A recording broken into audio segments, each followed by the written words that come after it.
people from all around the planet, weightless, going around the world 16 times a day, effortlessly floating weightless on board a spaceship. And it is the direct result of someone having a crazy idea, visualizing something that just didn't seem possible, and then doing a huge amount of work to incrementally build something that otherwise never could have possibly existed.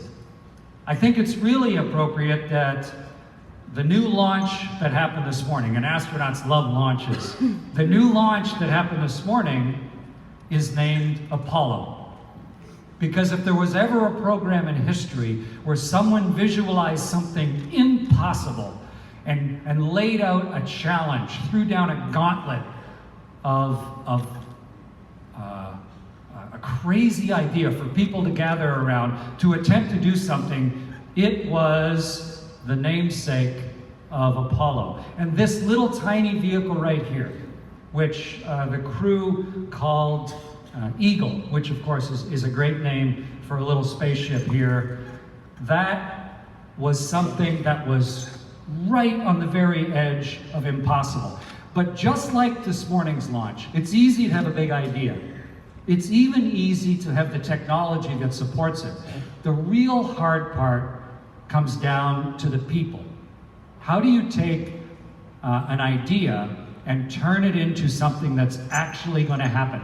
And that's where everybody in this room, in the business that everyone in here is involved in, actually comes into play. And these were the three guys that had to take that crazy idea that Kennedy had when he said, "We shall put a man on the moon and return him safely to Earth within the decade." Not because it's easy, but because it is hard. And when Kennedy made that decision, the United States had a total of 15 minutes of spaceflight experience. They had launched one quick rocket with Al Shepard out of Florida, up, landed by the Bahamas, and less than 2 weeks later, Kennedy stood up and realized, this is the start of something magnificent. Let's challenge the entire country and put the weight on the shoulders of people to do something impossible. And that's Neil and Mike and Edwin. Everybody calls him Buzz. And those are the people that did that incredible thing. They changed who they were. They turned themselves into somebody who could be trusted to do something this new, this complex, to pilot that little Eagle down to the surface of the planet and to put those footsteps in a place that we had only just stared up at and dreamed about. The moon, you know, why we have a calendar that has 12 months. The basic driver of so many of the natural cycles on the world, something that had been in our mythology forever, suddenly became a place where people walked. That was now part of our personal experience.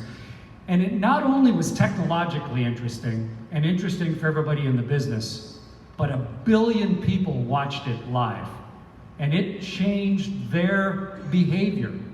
This crazy idea turned into a reality, changed the decision-making of 1 billion people around the world. There have never been as many PhDs per capita in this country as there were in the 5 years after this moon landing. People made different decisions and felt enabled to do something because of the inspiration of that.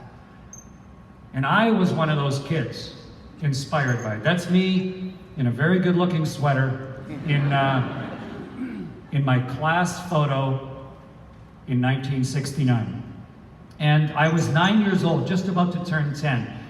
And I'd been inspired by science fiction characters, but I was immensely inspired by what those people did.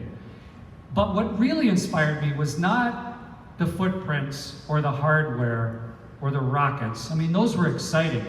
What really convinced me that this is something that maybe could be an influence on my own life was that guy, Neil. And I mean, look at him. This is not an impressive looking guy. I mean, he is not a, you know, He's not a spaceship captain. Look at him. He's just some guy. Like, you see him at the hardware store. That's the guy who, helps you choose a Phillips wrench, But let's say this is Eagle, that little spaceship, and Neil and Buzz undocked from Columbia and left Mike all alone, orbiting the most remote human being in human history, Mike orbiting the moon. Neil and Buzz undocked, wearing those white spacesuits, and came floating down towards the surface of the moon. And all sorts of problems. The ship had the absolute epitome, leading edge, best microcomputer that existed at the time. In just the size of about a cigarette package, that computer had 8K of memory. 8K in one tiny little box.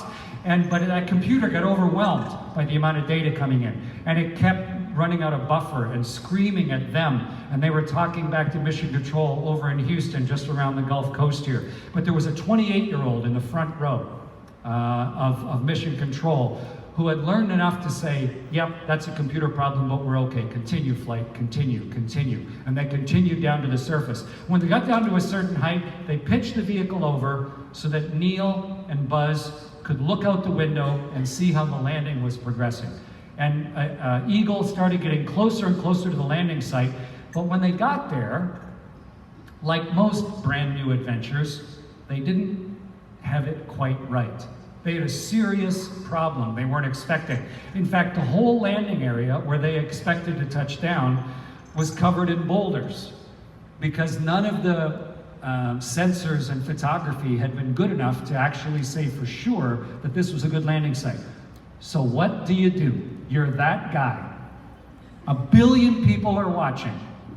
The entire weight of Kennedy, who was shot and assassinated, and the hopes and dreams of not just one nation, but every little 9-year-old kid around the world is on your shoulders, and you can't land where you were planning. What do? It is a bad time to start thinking about failure. In fact, at that moment, all you can really rely on is how well did you prepare for this moment? How well did you visualize failures so that you can do the right thing? And Neil grabbed control. He grabbed the 2 hand controllers of Eagle, and he started moving away from where they were planning to land, looking for somewhere else. Neil and Buzz flying around the moon, looking for a parking spot, basically. And eventually they found a flat spot, and Neil took it over there and got the vehicle stopped. Incredibly complicated task, no normal cues, got it stopped and started lowering it to the surface, clouds of lunar dust billowing up, Buzz calling altitude. There was a probe sticking out the bottom. As soon as the probe touched the ground, a little light came on, Buzz yelled contact. They touched down, Neil shut off the engines and said, tranquility base here, the Eagle has landed. And when Neil touched that thing down, they had 16 seconds of fuel left. Seconds. My sentence was longer than that. That guy turned himself into someone who could do that. And that's what inspired that little boy on the left, and 1 billion other people around the world, to do different things, to feel the confidence and the competence to attempt something that otherwise seemed impossible. In my case, I went to various universities. I joined the Air Force. I became a fighter pilot. I grew a mustache.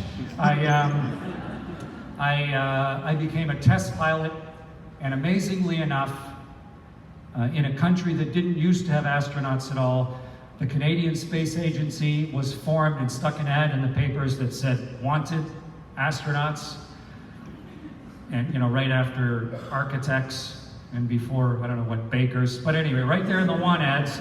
And I applied and was selected and began training and studying as an astronaut. And I was sent down to Houston with all these other little kids, people who had recognized that they didn't have to be who they were right now forever, that you can slowly change and evolve and improve your skills to become somebody that right now seems impossible. People from all around the world, like Koichi Wakata from Japan, or Jean-François Clairvoy from France, or people who had all come from different backgrounds. And amazingly enough, just 3.5 years later of a whole bunch of work and training, This is what they allowed me to do. 12, 11, 10, 9, 8, 7, 6, start, 2, 1, boost ignition, and liftoff of the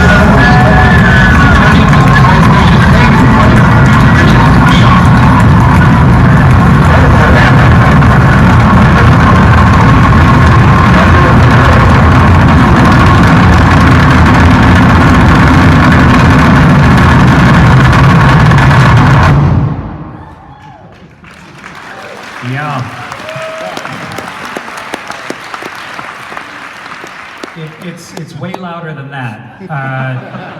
This is an amazing human invention. Three-quarters of everybody who's ever left Earth flew on board this imperfect but incredible machine. Immensely powerful.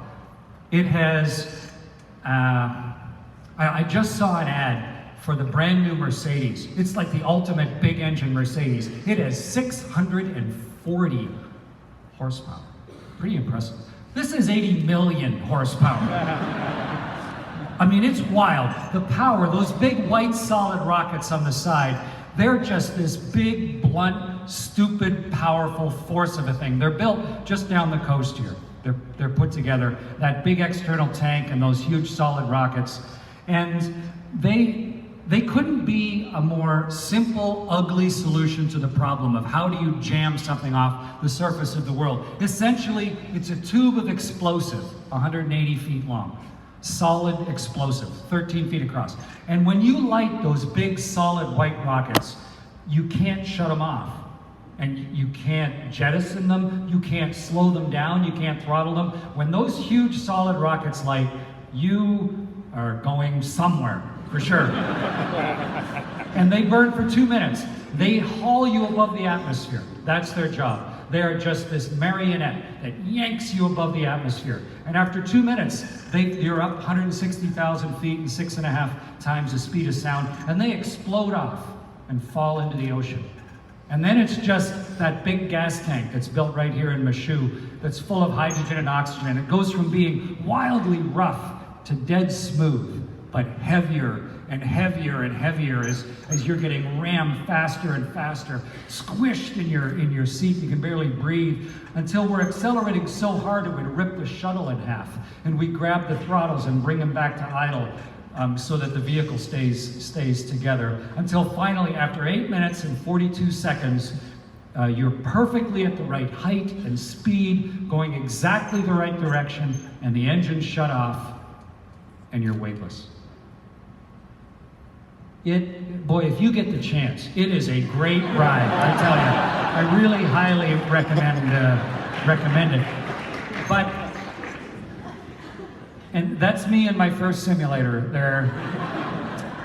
And my dad took that picture of me. I put it up because it's kind of cute, but I think it's important to remember that impossible things happen. And I don't just mean like lottery tickets. I mean where somebody sets an impossible goal or visualizes something that doesn't exist yet and then starts changing who they are, starts building the capability that otherwise didn't exist to then turn themselves into somebody like Neil who can do something that otherwise never would have happened. And there's a lot of very successful and self-driven people in this room. But the constant reminder to yourself, whether you're a little kid in a box or whether you are a professional at the height of your career, that impossible things happen as the result of a goal and a huge amount of cooperative work to then take you to a place that would otherwise be denied to you. It's a really worthwhile thing to remind yourself of, to float weightless out of your seat after those engines shut off, and to be able to look out the window and have this as your new normal. Where you just glance out the window and there's Cuba and the Bahamas and the Keys and Florida and Atlanta, and New York. You can see right around it to where we are. You can see up to Chicago and the whole universe That's suddenly not theoretical. That's not some computer graphic. That's now a normal part of human experience. And 14 minutes later, you're staring down the throat of Vesuvius in Italy. 14 minutes after you've been coming south of Florida, this is straight below you. You can see Pompeii and the whole bay there, and you can see the results of all of that natural force and human decision making. And 30 minutes after that, you're over Australia. And the incredible million-year dryness and erosion that has blown the dust around until it becomes beautiful impressionist art, like a Jackson Pollock painting, but it's just the world. It's so gorgeous, and we would never properly see it if we didn't give ourselves a crazy goal and then work relentlessly to constantly improve to allow ourselves to get there. And 30 minutes later, you're back over the States. And you probably recognize there's Lake Michigan, you can see Chicago. Over to the right is Detroit and Toledo and Lake Erie, and then up Lake Ontario, you can see the whole Toronto horseshoe, and then Ottawa and Montreal, and the Northern Lights, and the universe. And that becomes our new sense of what's normal. This becomes our new benchmark of what is no longer impossible. And this machine is unbelievable. We've been working on it for a generation.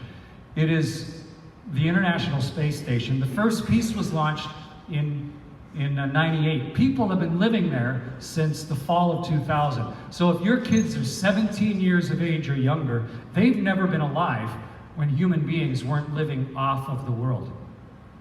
I mean, Neil only died a couple of years ago, but he's so proud of the legacy that he left, of the footsteps that he put down in order to lead where we are right now. And it's so hard to do this.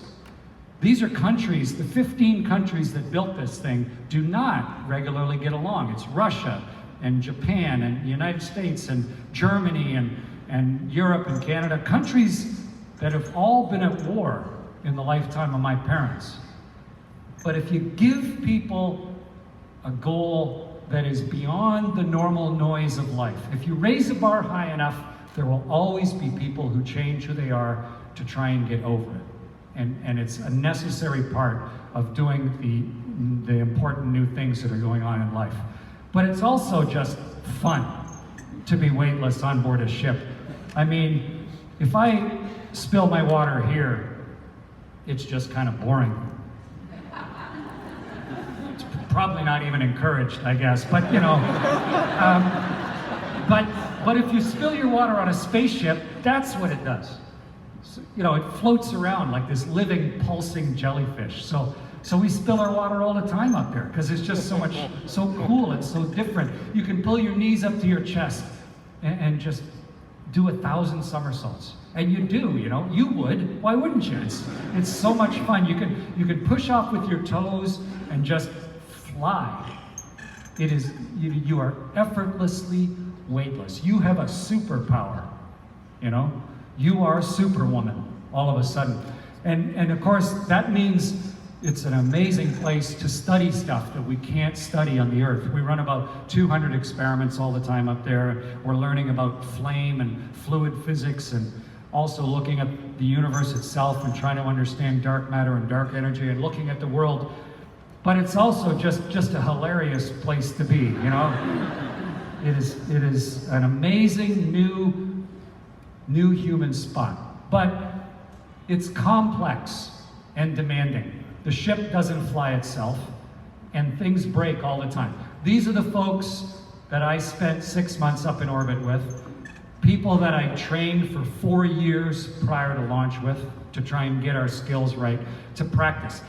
And that's Pavel on the left. He looks like Charles Bronson. And Sasha and Roman and Chris and Tom and myself.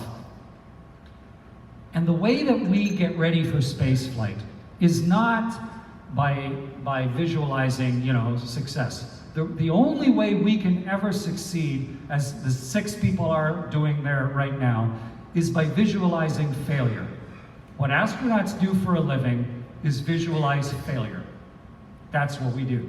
We look at what it is we're trying to accomplish, and then we say, okay, this is what we want to do. We want to launch this rocket. We want to do this thing. What's the most likely thing to go wrong? And now let's practice it once under nice, safe circumstances. Let's give it a shot. And let's, like, if I took the front row here in the auditorium, and I look at you people, there's a dozen of you. What's a probable failure that's going to happen? One of you is going to have a heart attack. It's a common thing. People have heart attacks all the time. So eventually, you know, everybody sitting in this row, that one of you is going to have a heart attack. So, okay, so that's a given failure, one that's easy to visualize. You ready? Go. You're having a heart attack. He's going to die. But everybody in this room knows that at some point in your life, you are going to be near someone who is dealing with a serious medical emergency. So if instead we said, okay, what's a probable emergency? Heart attack. So let's pretend this gentleman's having a heart attack. Now what I want you to do is, I want you to go online and see if you take your cell phone and dial 911, is a vehicle going to come here or not? I want you to go online and say, what are the symptoms of a heart attack? What are the first things, do you give CPR? Is it, how do you, 25 and then 2 breaths, or what do you do? And just one by one, everybody gain us, and then let's run the simulation again, and then run it again, and run it again. By about the 5th time through, he might have a chance. And if you just spent 30 minutes dealing with that, then you can tick that off. We know how to deal with that probable thing. Let's go to the next thing, and the next thing, and the next thing. And that's what we did for 4 years in getting ready for all of the possible heart attacks that could occur in our 6 months on board the spaceship. And a lot of things went right, but things went wrong all the time. And one day, when I was working down here at the front of the ship in one of the laboratories, Pavel, that guy who looks like Charles Bronson, was back in the back in his bedroom looking out the window. And on the left side of the ship, his little window faced port, he saw something very strange outside that he'd never seen before. And he was looking at it and puzzling over it. He didn't know what to make of it. So I was the commander, so Pavel came floating through the ship, and I'm working away on this nanotechnology experiment with my hands in a glove box. And I see Pavel sort of rapidly floating through the ship and grab onto a handrail and float to a stop. And he's like, Chris, minutku. He's all excited, and his English isn't so hot. And he's like, Chris, извините, я знаю, что ты занят, но, Крис, минуточку, пожалуйста, я был в комнате, я видел что-то очень интересное в окно, Крис, похоже, я не уверен, как может быть спич или как фейерверк или что-то, это очень странное, Крис. Ты помнишь, я жил на станции Мир, и я никогда не видел, что как это, Крис. Хьюстон сказал что-нибудь, я думаю, это очень важно, Крис. Поставите мне, пожалуйста. And off he floated. And I'm like, what? Because what Pavel had said was, hey, Chris, hey, really sorry to bug you. I know you're busy and everything, but hey, I was back in my room looking out the window. There is something weird going on outside. It looks like sparks or fireworks or something out there. I don't know what it is. Did Houston say anything? I think it might be really important. You should follow me. So I pulled my hands out of the experiment. And that's really why you are a professional, for that moment. Not for when everything's going easily, but how have you prepared for this moment when you can't touch down in the place that you expect everyone expected you to, or you can't do the thing, the predictable, reliable thing that you've always done in the past. So I floated over to the window with Pasha. This is what he was talking about. Sounds like I'm just talking to Don and Chris. It sounds like you're backed up completely with this a very steady stream of flakes or bits coming out of coming Kiernator and then rotating towards the fail route. As the. So that's not good. You do not want little bits of stuff spewing out of your spaceship. Because no matter what those things are, you have a finite amount of them.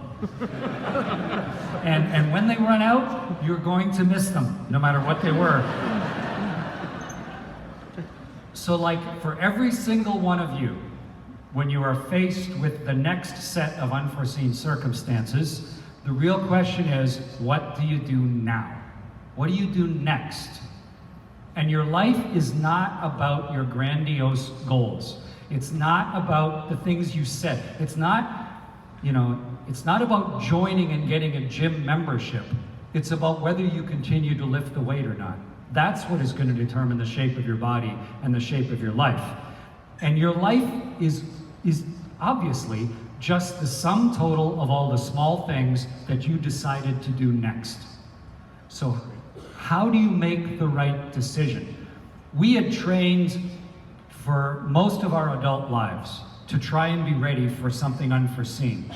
Everybody on the crew was qualified to do spacewalks. Chris and Tom had done spacewalks way out on the left side of the ship where this stuff was leaking out. But of course, I wanted to use every bit of, it was one of the presidents, I think, who said, I'm not only going to have to use all the brain power that I have, but all the brain power that I can borrow.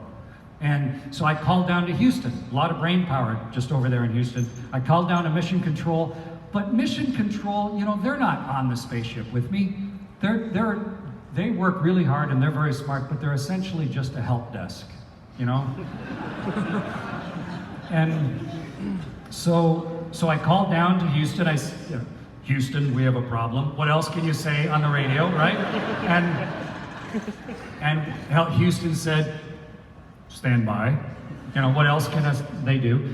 I got my crew together. What would you do?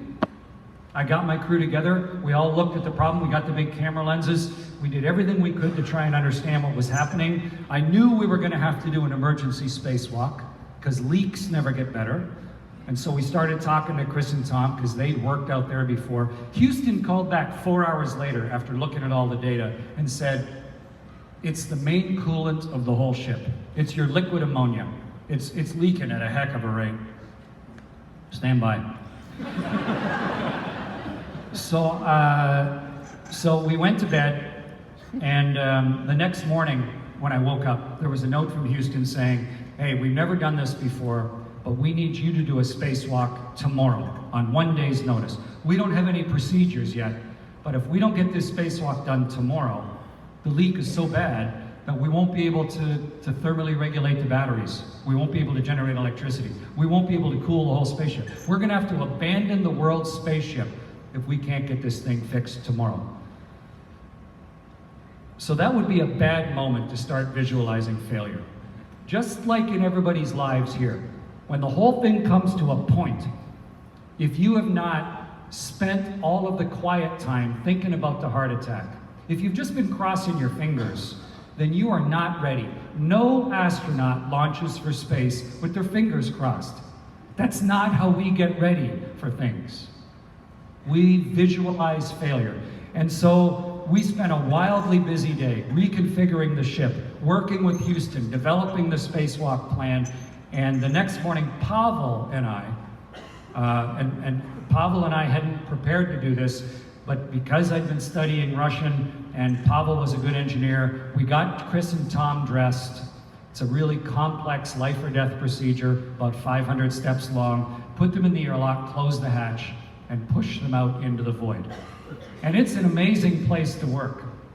On Chris's left shoulder here, in the harsh sunlight, it's 300 degrees Fahrenheit. And on his right shoulder, it's minus 200.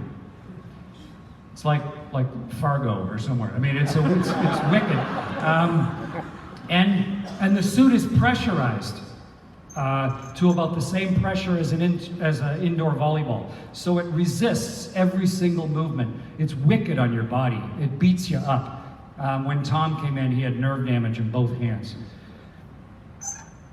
Actually, though, I remember when Sandra Bullock did her spacewalk in the movie Gravity. You remember she came back inside the ship and she popped her head off, shook her hair out, and had those nice little black underwear on, and she looked great. It is not like that. And you're constantly sandblasted by the universe. You're hit by micrometeorites constantly. It's an amazing place to be. But Chris and Tom worked outside for 5.5 hours, removed the big leaking section. NASA had visualized failure, had predicted what are the most probable things to go wrong, and had put spares up there, about the size of a refrigerator. They wrestled it into place, really finicky, kind of like a stuck drawer kind of thing, where you really have to have a feel for it. Got it into place, got it cinched down. We really slowly, carefully repressurized the liquid ammonia, and we fixed the leak. Saved the day. You know, medals for everyone. But it wasn't because of luck. It wasn't inevitable. We had prepared for 10,000 different heart attacks, and almost none of them happened. But the beauty of that type of preparation is not only can you deal with the heart attack when it happens, but it gives you a calm and a confidence. Instead of going through life with your fingers crossed and hoping that I never run into this situation, which is such a stressful way to deal with life, instead, take the half hour. Instead of just watching one more string of cat videos on YouTube, take the half hour and say, today I'm gonna actually learn this thing, so that if it ever happens, I got that under my belt. And then the next thing, and the next thing. And we saved the station. And for the rest of our lives, there's great satisfaction in that. I've also done 2 spacewalks.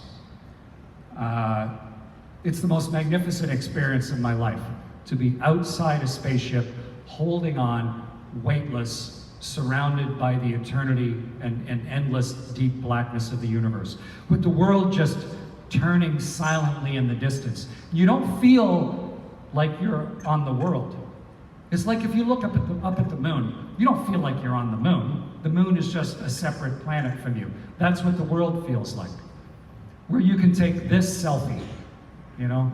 It is a magnificent glimpse of starting to be able to explore the rest of everything in person. It's the continuation of what the Apollo program did, and teaching us one lesson at a time where we're going next. And at one point, we were coming across the Indian Ocean in the darkness. And because it was dark, and there's lights you can see up above my head, I shut those lights off because I wanted to see Australia in the dark. But when my eyes opened up so I could see everything in the darkness, when I had my night vision, instead of seeing Australia, I looked to my right, and we went through the southern lights while I was outside. And they were pouring by between my legs and rippling all around the ship. And the camera gets green and red, the nitrogen and the oxygen, but your eyeballs get all the little transient rainbow colors. And it's beautiful, and it's moving, and it's artistic, and it's really scientific, but it is such a gorgeous thing to be able to personally experience. And it's up until almost no time ago in history, this was impossible. This was just something that we could only barely understand in the distance. And now this is part of what we accept as the more common possibilities of the human experience. But if anybody has any questions, in a few minutes, I'll do my best to answer them. But what is impossible right now? And who's trying to solve it? In anybody's profession, that's always worth looking around. I'm all busy, heads down, working on the stuff I'm doing. But who is looking forwards? Who is coming up with a new software program or a new way of doing business that is going to revolutionize things? And launch, this is a time-lapse photo of a launch out of Florida. Launch is still far and away the most dangerous part of spaceflight.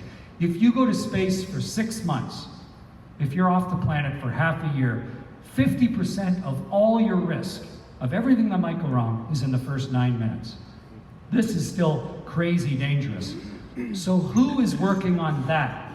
And to me, it's intriguing to see that 3 of the brightest and most successful tech entrepreneurs on Earth are trying to reinvent launch. Richard Branson of the Virgin brand, he has a company called Virgin Galactic, which is a ridiculously good name. And Jeff Bezos of Amazon, he has a company called Blue Origin, and he's put 3 little spaceships into space already. And then Elon Musk of PayPal and Tesla, he has a rocket company called SpaceX. All 3 of them have put spaceships above the atmosphere into space. But what they're really doing is they are trying to reinvent a technology to make it safe enough and therefore simple enough that it can be cheap enough to reinvent the whole process. What they're chasing is if you can toss up like these little monitors here, about the size of a little bit bigger than a briefcase. If you can toss up 100 or 200 of those, you can give the whole world Wi-Fi. That's what those three guys are chasing. They want to own the world's Wi-Fi. They'll probably call it Skynet. But I think Elon has the coolest idea. Elon said, here's the crazy what if that Elon put in front of the girls and boys that work at SpaceX. And I think what if is a great question. But Elon said, what if, instead of that big stupid white rocket, after it's got you above the air, falling down into the ocean, what if, and it's crazy, it'll never work, but what if you could fly it back and land it, and then just fill it up with fuel again, like an airplane? That would be way simpler and way cheaper. Because those rockets cost about $35 million. And as Elon says, if $35 million is falling out of the sky, why don't we try and catch some of it, you know? And of course it's not gonna work. It is going to fail. But that's not a reason to be sad. That's a reason to be joyful. Failure is where you learn everything. If everything succeeds, then you learn nothing. Early success is a terrible teacher. All it does is reinforce bad habits and a lack of preparation. Failure is where you learn stuff. So he knows it's not going to work. So he builds these barges, and every time he launches a rocket, instead of just having it fall in the ocean, he tries to land it on a barge. And if it doesn't work, so what? They'll learn some stuff. But eventually, if he can make this work, he's going to revolutionize launch. But like everybody in this room, when you're doing something new, someday someone who doesn't have enough information, who is confident that everything isn't perfect, still has to take the responsibility and say, we're going to do it today, and we're going to deal with the consequences. And this was about 2 years ago. They tried it for the very first time. This is how their first try went.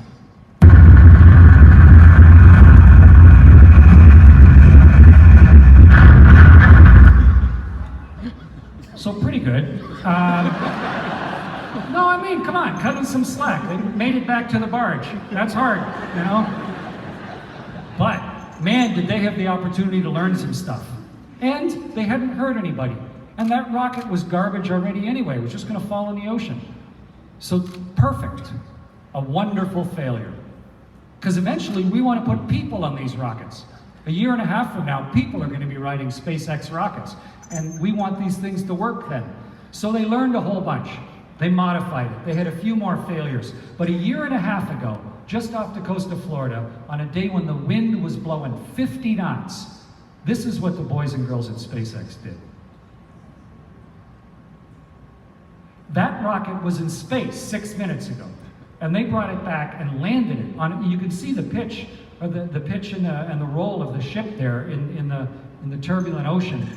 And they brought that rocket back into port, and it's no little pipsqueak of a rocket. This is a big beast. And they found that you just clean it off, you fill it back up, and you can use it again. And there have been multiple launches since of a used rocket. And in fact, they are now closer and closer to being able to take people to space. And they're reusing other parts of the rocket. In fact, they have the chance to not just drop the cost by 10 fold or one order of magnitude, but by 100-fold. What used to be 1,000 will soon cost 10. It is revolutionizing our access to space. He went from being crazy to being the person who has left everybody else in the dust. And the next place we're going to go after the space station is the moon. It's just the logical next stepping stone or lily pad in the pond. And it will be riding on the shoulders of the people who are willing to take a chance and then do all the work to turn that chance into a reality. That's SpaceX's manned vehicle. Boeing is doing the same thing. They call it Starliner. And they should have people up and down to the station on Starliner next year. And that's freed up NASA to build Orion, which can take people all the way to the moon and beyond. That same challenge of possibility. And then enabling people to do the work when the threat is low, so that they can face up to the reality of the complexity of actual execution. And we need it. We need to enable people to be able to face those challenges. When you're an astronaut, people send you pictures like this all the time of their kids. It's really sweet, you know, it's nice, especially around Halloween. And somebody sent me this picture of their daughter, which I love, because she's got leopard skin leotards on, you know, and a diaper. She's like, I'm not toilet trained, but I'm cool. But I'm a musician also, and I did a cover of Bowie's Space Oddity that hundreds of millions of people have seen. She saw it, and her parents said she put those headphones on and just watched it over and over and over again. And at first I just thought that was cute. But then I started thinking, what does that little girl think is impossible? And what does she think is available for her in life? Because she's, you know, how old is she? She's got those little fat elbows. You know, she's not even 2 yet. She doesn't even talk yet. But she already knows how almost everything works. She's been looking around. She knows what you know, chairs do. She knows what shoes do. She knows what puppies do. She knows what moms do. She knows what dads do. She has a very clear understanding of what everything does before she can even talk. Nature and evolution has given us the ability to explore, to go see for ourselves way before it gives us the ability to talk and understand a language. Because exploration of ideas is necessary for development. And so for that little, I mean, everything that you ever decided not to do, you kind of looked around and you said, at least in my case, you said, oh, that's the sort of thing that people like me don't do. Nobody ever told you. That's just your observation in the world. And so to me, that's NASA's newest astronaut class right there. That's the dozen of them. They had 18,300 people apply. They hired those 12. And all little kids who had decided, they were inspired by Neil, inspired by people who had pushed themselves. And I mean, one of those guys, he is a Navy SEAL, he has a master's degree in applied mathematics, and he's a medical doctor. You know, just a couple kids from around the country. And we need people like that. They inspire that little girl to imagine a world that doesn't exist yet. But not only that, they give her permission to imagine herself being somebody that doesn't exist yet. And I think we talk about STEM for students at grade, 10 years old. That's way too late. If you're trying to give science, technology, engineering, and math to a kid, they've already decided what everybody does and what normal is. It is absolutely critical, because we got some serious problems to solve, just like we always have. And we need every little bit of brain power we can get. We can't afford to squander the geniuses amongst us. We need them to feel inspired. And everybody in this room is successful. And none of you are self-made. We are all the product of this society that supports us, the parents that, the woman who gave birth to you, the enablement of the structure of the civilization around us that has given us the opportunity to build and succeed and turn ourselves into somebody different. And we need to be able to do that with our young. Okay, I'm just about done, and then I'll see if anybody has any questions. That's New Orleans from space, a picture that I took of the river and the city. It's amazing to go around the whole planet every 92 minutes. The world becomes so real to you. You see every single place equally. And if you could go around the whole thing in 90 minutes, it's not very big. It's just one little place, one shared location. And we are all in this together. we are all buddy breathing off the same scuba tank. All 7.5 billion of us. And the recognition of that, if there's only 100 of us in the whole planet, then we can do whatever we want. But if we want to keep 7.5 billion of us alive, or if we want to deliberately condemn 1 billion of us to death, then we need to make those choices. Those are individual choices that we make as people and as societies. And to see the world the way that we have now enabled ourselves to see it is absolutely pivotal in that decision making. And our understanding of the world has never been more clear than it is right now. All right, I'll come back to Earth and then I'll see if anybody has any questions. On my third ship, I was the pilot of on my third flight. I flew the shuttle twice, or as part of a crew. On my third flight, I was the pilot of the little Russian ship, the Soyuz. Soyuz means union, because it unifies the Earth and the space station. It joins them together. And it's a great little ship. And when it comes back into the atmosphere, we're sitting in that little capsule in the middle, about the size of a Dodge minivan. And the other two pieces burn up. They can't take the heat. They burn up like a meteorite. And the only part that survives is this little bullet with 3 of us with our backs to the floor as we come plummeting down into the atmosphere and steer our ways home. And it is just barely big enough inside for 3 people. That's what it's like inside a Soyuz. It's a great little ship. And you fly it home. You can fly it home manually. With just this wristwatch and no computers at all, I could land that ship inside about a 15-mile circle anywhere on the planet. A wonderful, exquisitely evolved little design. But not business class, for sure. But you come plummeting into the atmosphere, you steer your way down, the air slows you down pretty wickedly. You're crushed with about 5 times the force of gravity. It's about 3,000 degrees on the outside. You're inside a blast furnace, essentially, it's a plasma field because the electrons are stripped off the atoms. So it's pretty amazing as you come screaming in. And then the parachute opens when you're about 5 miles up. And then just before you hit the ground, these little retro rockets fire, little gunpowder. When you're just about this high above the ground, some gunpowder rockets fire just to cushion your impact so that a horrible crash becomes a survivable crash. This is what it looks like. And you can see one of those search and recovery helicopters. Once again, that watch closely here. One of a dozen such Russian Mi-8 helicopters.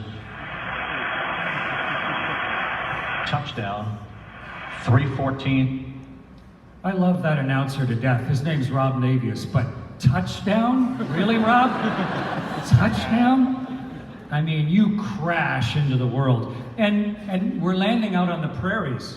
The steppes of Kazakhstan. It's windy there, always. So you aren't just coming down, you're going sideways at 20 knots. So you hit the world, bang, and then your ship goes tunkata, tunkata, tunkata, tunkata. And that's our ship when it rolled to a stop. You can, with us on the inside, you can see the burn marks as the ship gave its life to protect us and all the equipment inside. And I was NASA's director in Russia. I spent a lot of years there, learned the language. I mean, I used to be a fighter pilot intercepting Soviet bombers for NORAD as they were practicing cruise missile launches on North America. That's what I did in the 80s. I spent 25 years in the Air Force. And I took that job really seriously.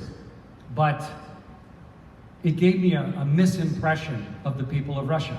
Having lived there for 5 years and worked with them and for them and having them work for me, you really get a sense that their politics are a horrific mess, an anachronistic, inertial version of fear.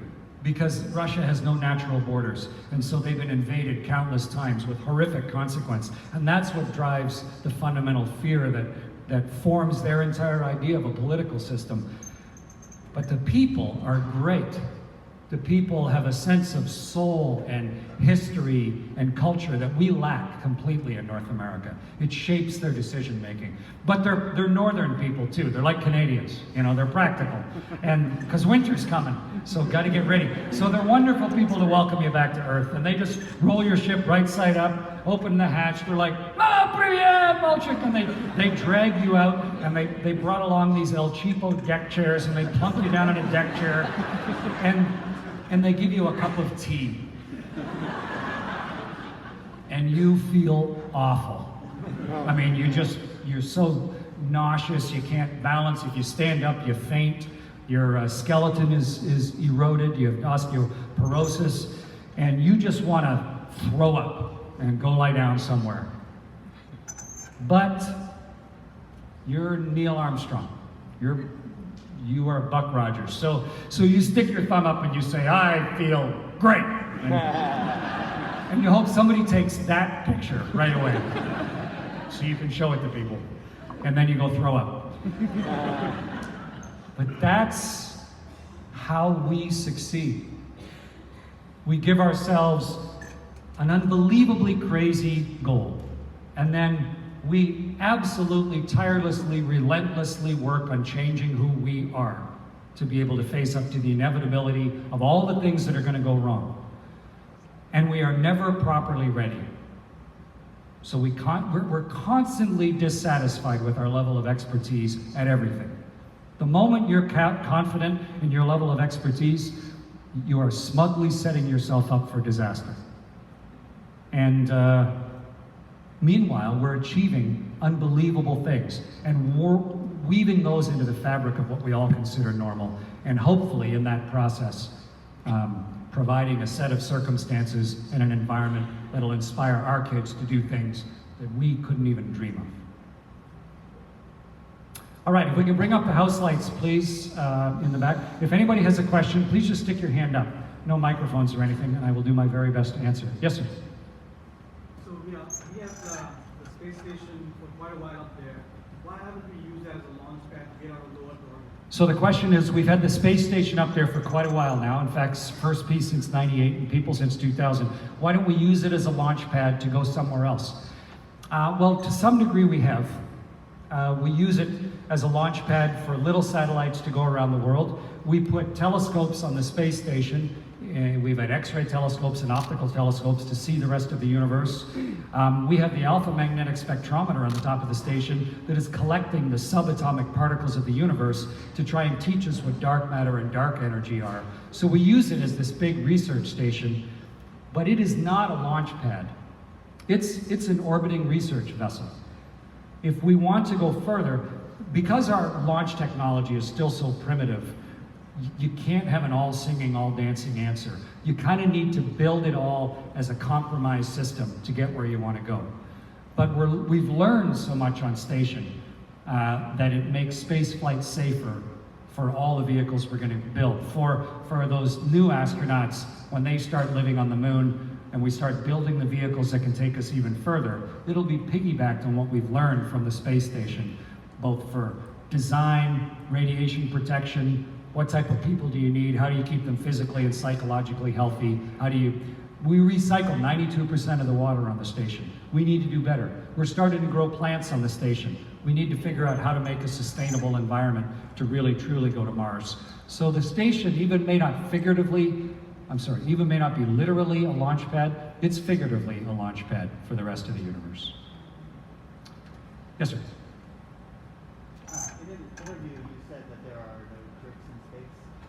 And I was wondering if you had any strategies that could be scaled down to hiring. The gentleman quoted an interview I did that said, there are no jerks in space.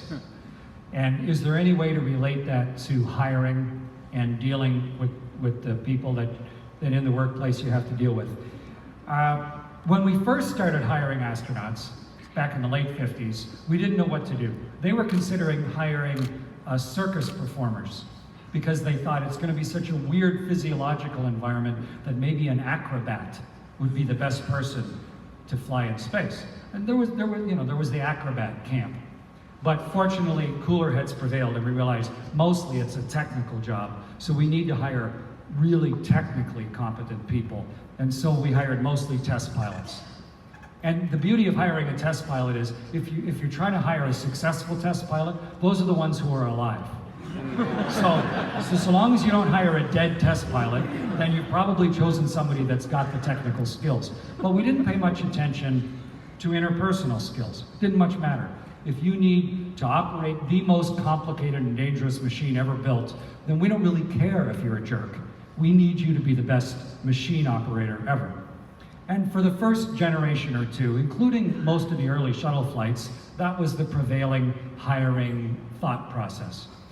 But if you're now going to go live in space, not just do that rapid, quick exploration or the first steps on the moon, if you're going to go live there and stay for months at a time, then you need a different skill set.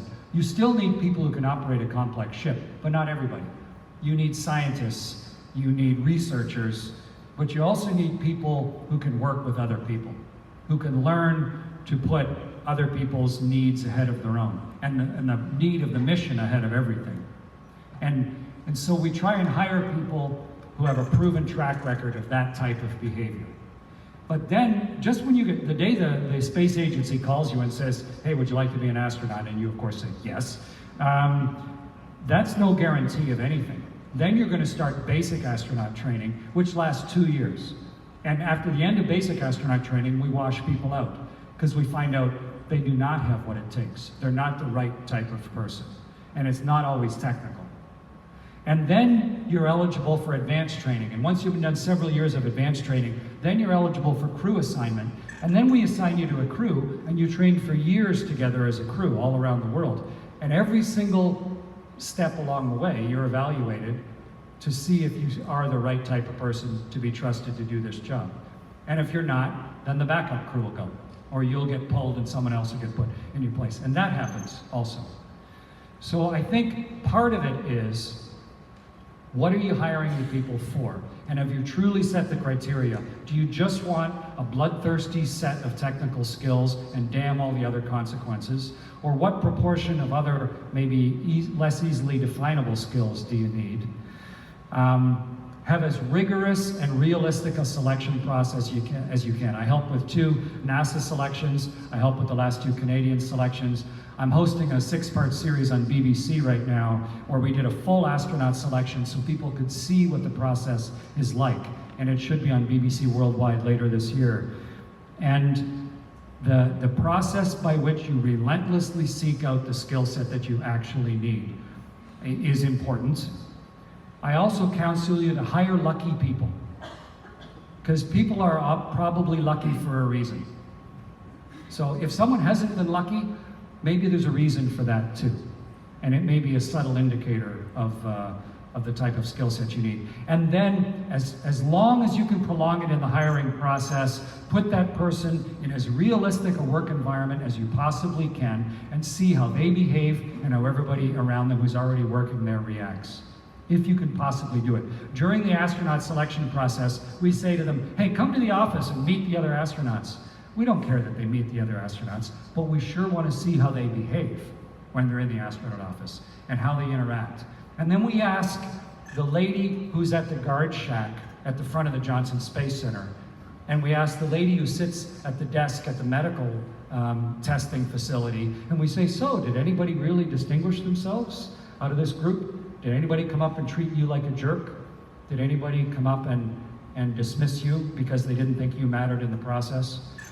And then once they're in, once you have hired somebody, then your job changes. Your job now is to accept that this is an imperfect person, and what I need to do now is find a way to make this particular set of imperfections as functional and capable within the confines of this work group or this environment as I possibly can. And it never ends.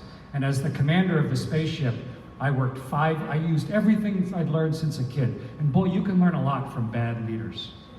And I would keep notes, and I would try and use everything I could so that we built a team of people that had the optimal chance of making it back to this day without having had any negative, any serious emotional blow-ups, any problems that would have taken us away from the success of the mission. And it's an imperfect process, like any hiring, but that's the way we do it. I'm afraid I'm at the end of my time. I think what they've launched with the Apollo new version of the software this morning is just the same. Imagine something that doesn't exist. Take the best of technology that you've come up with so far and try and create something new that can enable people to do something they've never been able to do before.